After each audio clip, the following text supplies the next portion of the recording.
¿Qué es lo que ha hecho que esta crisis se extendiera tanto y se haya hecho tan profunda? Primero, existen varios factores que contribuyen en la crisis, internos y externos. El más importante es la injerencia extranjera. Segundo, porque los cálculos de algunos estados que quisieron intervenir en Siria eran cálculos erróneos, pues aquellos estados creían que el plan podría terminar en cuestión de semanas o meses, pero ello no ocurrió. Lo que sucedió es que el pueblo sirio resistió y rechazó todos los tipos de intervención externa y seguimos resistiendo hasta el momento. Para nosotros es un proceso de defensa de la patria. Cuando todavía el conflicto era entre sirios y no estaban infiltrados por elementos extranjeros, ¿usted cree que después de 2 años o más de 2 años de conflicto, usted cree en el análisis que se pudo haber hecho algo para evitar llegar a este punto, a esta situación? Al principio las demandas eran reformistas, aunque bien ese planteamiento era de fachada. Era una cobertura o un camuflaje para exportar el asunto como se trataba de reformas. Hemos llevado a cabo acciones reformistas. Cambiamos la Constitución, cambiamos las leyes, eliminamos el estado de emergencia y convocamos al diálogo a las fuerzas políticas opositoras. Pero con cada paso que tomábamos, el terrorismo se incrementaba. La pregunta lógica es cuál es la relación entre el terrorismo y las reformas. No es posible que el terrorismo sea el camino para lograr las reformas. ¿Cuál es la relación de un terrorista checheno con las reformas en Siria? ¿Cuál es la relación de un terrorista procedente de Irak o Líbano o Afganistán con las reformas en Siria? Últimamente se han registrado 29 nacionalidades que hasta el momento combaten en Siria. ¿Cuál es la relación entre todos aquellos y las reformas internas? Ese planteamiento es ilógico. Para nosotros hemos realizado las reformas y ahora tenemos también una iniciativa política que incluye el diálogo. La base de cualquier solución política es lo que quiere el pueblo sirio y la base del pueblo radica en las urnas. No existe otra vía. Mientras el terrorista, nadie dialoga con un terrorista. El terrorismo ha golpeado desde Estados Unidos hasta Europa. ¿Acaso alguno de estos gobiernos haya dialogado con los terroristas? Usted dialoga con fuerzas políticas, pero no dialoga con un terrorista que degolle a personas y comete asesinatos y utiliza gases químicos.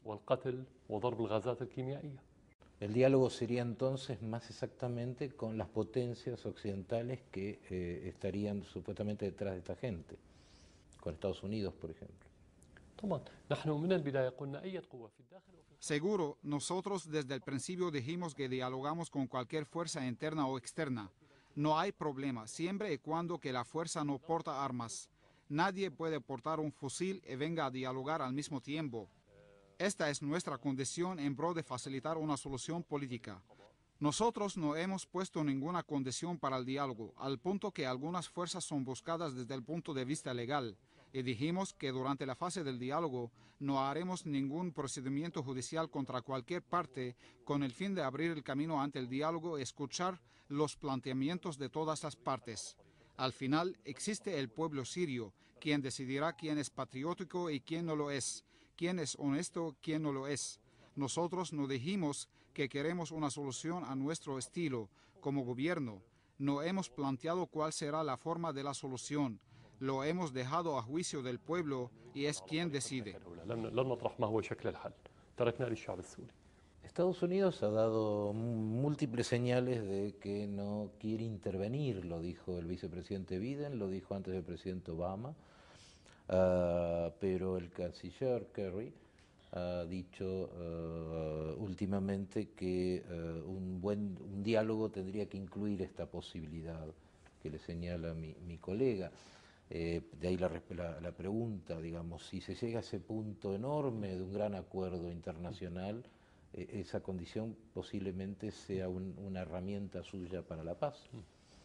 No sé si Kerry o cualquier otro tuvo el permiso del pueblo sirio para hablar en su nombre sobre quién debe irse o quién debe quedarse.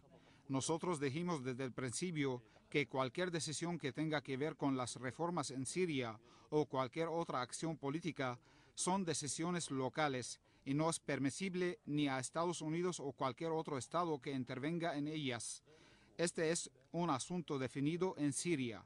Somos un Estado independiente, un pueblo que se respete a sí mismo, y no aceptamos que nadie nos dicte lo que debemos hacer, ni Estados Unidos ni cualquier otro Estado, para ser precisos y claros. Por ello, esta probabilidad la defiende el pueblo sirio, en específico. Usted va a elecciones, presenta su candidatura. Existen dos probabilidades, o ganas o pierdes. Estas son probabilidades, y la probabilidad no es que vayas a la conferencia y decides un asunto que no haya decidido el pueblo. Este es el primer punto. Por otra parte, el país está en crisis y cuando el barco enfrenta una tormenta, pues el capitán no huye. El capitán del barco no huye de la tormenta. Lo primero que hace es enfrentar la tormenta y dirigir el barco hacia la seguridad. Y cuando entonces se toma la decisión en este asunto. Cualquier renuncia del presidente a sus responsabilidades actualmente y bajo cualquier concepto constituye una huida de la responsabilidad. Y yo no soy una persona que huye de sus responsabilidades. أن يتخلى الرئيس عن مهامه تحت أي عنوان هذا هروب من المسؤولية وأنا لست الشخص الذي يهرب من المسؤولية. Bush tenía un país económicamente mejor y atacó en Irak y en Afganistán. Obama no lo hizo en Libia, lo hizo Europa y está indicando constantemente que no quiere intervenir aquí. Es decir, que alguna modificación en la estrategia histórica se está notando en Estados Unidos, que por supuesto es difícil a veces de interpretar, pero el mundo es muy diferente a cuando, por ejemplo, yo lo entrevisté hace 7 años. El mundo está muy cambiado, China es mucho más importante de lo que era, Europa está más pobre. Digo, para evaluar si efectivamente va a haber una invasión de marines acá en algún momento. ¿Qué comenta? نستطيع أن ننظر للموضوع من زاويتين. Podemos ver el asunto desde dos ángulos. Existe diálogo también dentro de Estados Unidos de que la administración norteamericana no apoya las guerras. ¿Pero por qué? ¿Acaso debido a la situación económica, o debido al cambio en la balanza internacional, o debido al fracaso que tuvo en Irak, Afganistán y otras partes del mundo? ¿O será una cuestión de principios? Yo dudo que la cuestión sea así.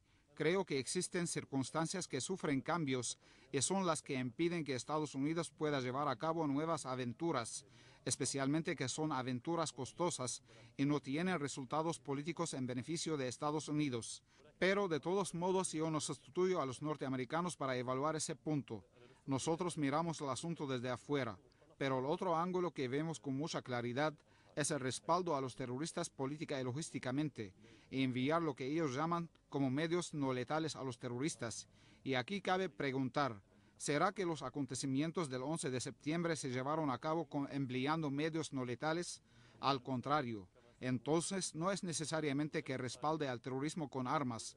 El hecho de respaldar con dinero e equipos logísticos diferentes quiere decir que quieres incrementar la eficacia de la fuerza asesina de ese terrorismo.